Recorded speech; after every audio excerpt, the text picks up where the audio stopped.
नमस्कार। दिन भर की हाइलाइट्स जानने के लिए सुनते रहिए सुजस आवाज राजस्थान। नमस्कार, सुजस पॉडकास्ट में आपका स्वागत है। दिन भर की तमाम खबरें लेकर हाजिर हैं आपके साथ नीलम और अश्विनी। सबसे पहले नजर आज की सुर्खियों पर। हरिभाव किशनराव बागड़े ने ली राजस्थान के राज्यपाल पद की शपथ। समारोह में मुख्यमंत्री भजनलाल शर्मा भी रहे उपस्थित। मुख्यमंत्री ने दिल्ली में कोचिंग संस्थान के बेसमेंट में हुए दुर्भाग्यपूर्ण हादसे में हुई अभ्यर्थियों की मृत्यु पर जताया शोक। मुख्यमंत्री ने राजस्थान अनुसूचित जनजाति परामर्शदात्री परिषद की पहली बैठक को किया संबोधित। पचपदरा विधानसभा क्षेत्र से आए प्रतिनिधिमंडल ने विकासोन्मुखी बजट 2024-25 के लिए मुख्यमंत्री का जताया आभार। राजस्थान के मनोनीत राज्यपाल हरिभाव किशनराव बागड़े ने आज राजभवन में राज्यपाल पद की शपथ ली। मुख्य न्यायाधिपति मनिंद्र मोहन श्रीवास्तव ने उन्हें शपथ दिलाई। इस अवसर पर मुख्यमंत्री भजनलाल शर्मा भी उपस्थित रहे। इससे पहले मुख्यमंत्री ने नवनियुक्त राज्यपाल हरिभाव किशनराव बागड़े से शिष्टाचार मुलाकात भी की। दिल्ली में कोचिंग संस्थान के बेसमेंट में हुए दुर्भाग्यपूर्ण हादसे में यूपीएससी की तैयारी कर रहे अभ्यर्थियों की मृत्यु पर शोक जताते हुए मुख्यमंत्री भजनलाल शर्मा ने अपने सोशल मीडिया संदेश में लिखा। दिल्ली में कोचिंग संस्थान के बेसमेंट में हुए दुर्भाग्यपूर्ण हादसे में संघ लोक सेवा आयोग की तैयारी कर रहे अभ्यर्थियों की मृत्यु का समाचार बेहद व्यथित करने वाला है। इस प्रकार की घटनाओं की पुनरावृत्ति रोकने के उद्देश्य से हमारी सरकार की ओर से नगरीय क्षेत्रों में जन सुरक्षा सुनिश्चित करने के लिए प्राधिकरणों, न्यासों, नगर निगमों, परिषदों और पालिकाओं को सख्त कार्यवाही करने के निर्देश दिए गए हैं। नियमों का उल्लंघन पाए जाने पर संबंधित व्यक्तियों और संस्थाओं के खिलाफ कठोरतम कार्रवाई सुनिश्चित की जाएगी। विकासोन्मुखी बजट 2024-25 के अंतर्गत विधानसभा क्षेत्र पचपदरा के लिए महत्वपूर्ण विकास कार्यों की घोषणा करने के लिए पचपदरा विधानसभा क्षेत्र से आए प्रतिनिधि मंडल ने मुख्यमंत्री आवास पहुंचकर मुख्यमंत्री भजनलाल शर्मा का आभार जताया। मुख्यमंत्री ने इसकी जानकारी देते हुए अपने सोशल मीडिया संदेश में लिखा, राजस्थान के सर्वांगीण विकास को समर्पित प्रदेश के बजट 2024-25 के अंतर्गत विधानसभा क्षेत्र पचपदरा के लिए महत्वपूर्ण विकास कार्यों के प्रस्तावित होने के उपरांत आज मुख्यमंत्री आवास पर पूर्व केंद्रीय राज्य मंत्री कैलाश चौधरी और विधानसभा पचपदरा के विधायक अरुण चौधरी के नेतृत्व में विधानसभा क्षेत्र के सम्मानित नागरिकों ने इन अनुदानों के लिए प्रदेश सरकार का आभार व्यक्त किया, जिसके लिए आप सभी का अभिनंदन प्रकट करता हूं। हमारी सरकार प्रदेश के प्रत्येक क्षेत्र के समग्र विकास हेतु कृत संकल्पित है। मुख्यमंत्री भजनलाल शर्मा ने कहा कि राज्य सरकार पंडित दीनदयाल उपाध्याय के एकात्म मानववाद की विचारधारा का अनुसरण करते हुए समाज के वंचित और कमजोर वर्ग के कल्याण के लिए लगातार काम कर रही है। राज्य सरकार ने संविधान की मंशा के अनुरूप जनजाति परामर्शदात्री परिषद का गठन किया है। इस परिषद के सुझावों के अनुरूप निर्णय लेकर आदिवासी समुदाय के जीवन स्तर में परिवर्तन लाने का कार्य किया जाएगा। श्री शर्मा मंगलवार को राजस्थान विधानसभा में आयोजित राजस्थान अनुसूचित जनजाति परामर्शदात्री परिषद की पहली बैठक को संबोधित कर रहे थे। उन्होंने कहा कि जनजाति समुदाय के कल्याण की भावना से अनुसूचित जनजाति के विकास और सशक्तिकरण के लिए प्रावधित टीएसपी फंड की राशि इस बजट में 1000 करोड़ रुपए से बढ़ाकर 1500 करोड़ रुपए कर दी गई है।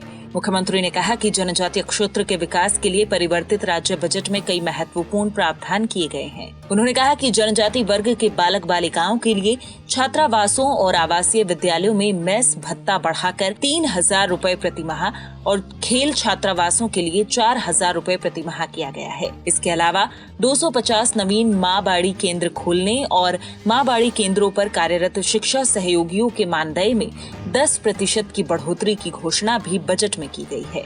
साथ ही नए अनुसूचित जनजाति छात्रावास, एकलव्य आदर्श आवासीय विद्यालय और तीरंदाजी व एथलेटिक्स खेल अकादमी स्थापित करने का भी प्रावधान किया गया है। उच्च शिक्षा मंत्री प्रेमचंद बैरवा ने आज विधानसभा में स्पष्ट किया कि प्रदेश में राजसेस के अंतर्गत खोले गए महाविद्यालयों को बंद करने का राज्य सरकार का कोई विचार नहीं है। उन्होंने बताया कि इन महाविद्यालयों के विभिन्न मापदंडों पर समीक्षा के लिए उच्च स्तरीय समिति का गठन किया गया है। राज्य सरकार को समिति की रिपोर्ट प्राप्त हो गई है। उन्होंने आश्वस्त किया कि रिपोर्ट का परीक्षण कर इनके संबंध में शीघ्र ही उचित निर्णय लिया जाएगा। श्री बैरवा ने कहा कि विधानसभा क्षेत्र सूरतगढ़ में राजसेस के तहत खोले गए राजकीय महाविद्यालय बीरमाना को इसी वर्ष 31 अगस्त तक शुरू कर दिया जाएगा।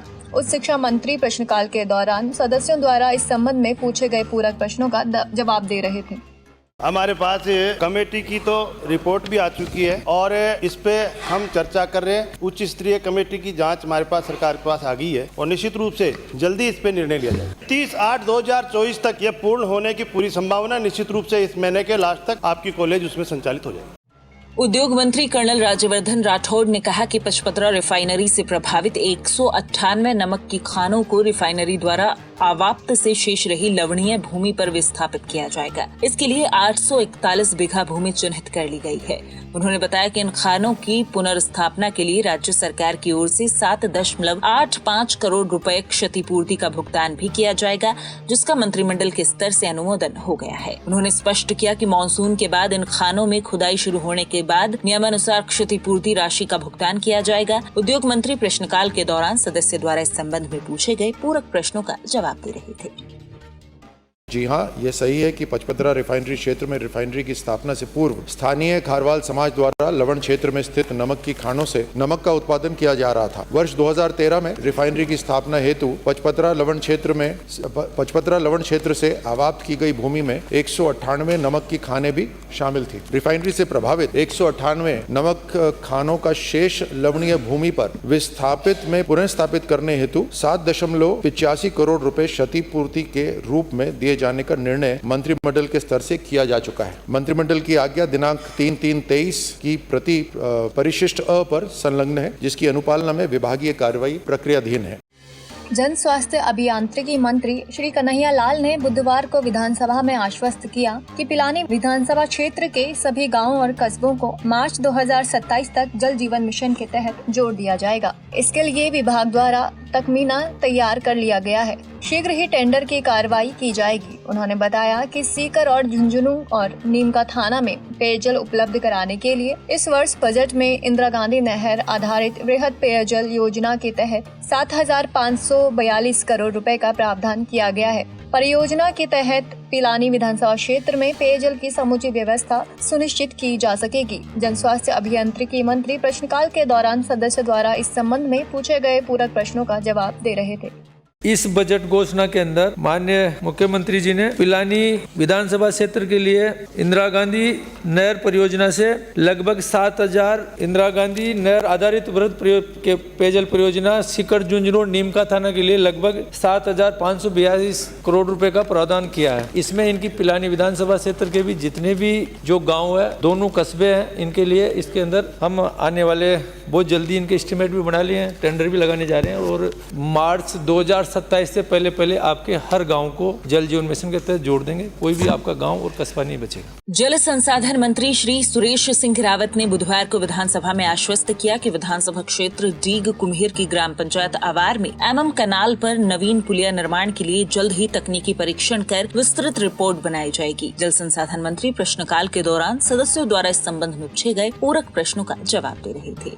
विधानसभा क्षेत्र डी कुमेर की ग्राम पंचायत आवारा के पास गुजरने वाली एमएम कैनाल पर जीएसएस के पास नवीन पुलिया निर्माण की आवश्यकता के मद्देनजर प्रस्ताव तैयार किए जा रहे हैं। संसाधन उपलब्धता के अनुसार अग्रिम कार्रवाई की जानी प्रस्तावित है। माननीय अध्यक्ष महोदय, माननीय सदस्य जी को मैं आपके माध्यम से विश्वास दिलाता हूँ कि इसका तकनीकी परीक्षण करा के और इसके एक बार विस्तृत रिपोर्ट बना के सदस्यों को मैं सूचित करूँ। इससे पहले कल चिकित्सा मंत्री गजेंद्र सिंह खीवसर ने विधानसभा में कहा कि प्रत्येक व्यक्ति को गरिमा और सम्मान के साथ जीने का जन्मसिद्ध अधिकार है, जो उसे प्रकृति प्रदत्त और संविधान द्वारा संरक्षित है। उन्होंने कहा कि राज्य सरकार मानवाधिकारों की रक्षा के प्रति संवेदनशील है। श्री खीवसर राजस्थान राज्य मानवाधिकार आयोग के वार्षिक प्रतिवेदन वर्ष 2023-24 पर हुई चर्चा के बाद सदन में अपना जवाब प्रस्तुत कर रहे थे। उन्होंने बताया कि वर्ष 2023 में राज्य आयोग में कुल 5,076 शिकायतें प्राप्त हुई, जिनमें से 3,130 का निस्तारण किया गया, जबकि वर्ष 2024 में 1 जनवरी से 30 जून तक कुल 2,417 शिकायतें प्राप्त हुई और 3,502 शिकायतों का निस्तारण किया गया। उन्होंने बताया कि निस्तारित शिकायतों का आंकड़ा इसलिए अधिक है क्योंकि पूर्व में दर्ज 1,085 शिकायतों का निस्तारण भी इसी अवधि में किया गया। श्री खीवसर ने कहा कि यह जाहिर करता है कि राज्य सरकार मानवाधिकारों की रक्षा के प्रति कितनी गंभीर और संवेदनशील है। सुजस पॉडकास्ट में आज के लिए इतना ही। बने रहिए हमारे साथ, तब तक के लिए नमस्कार।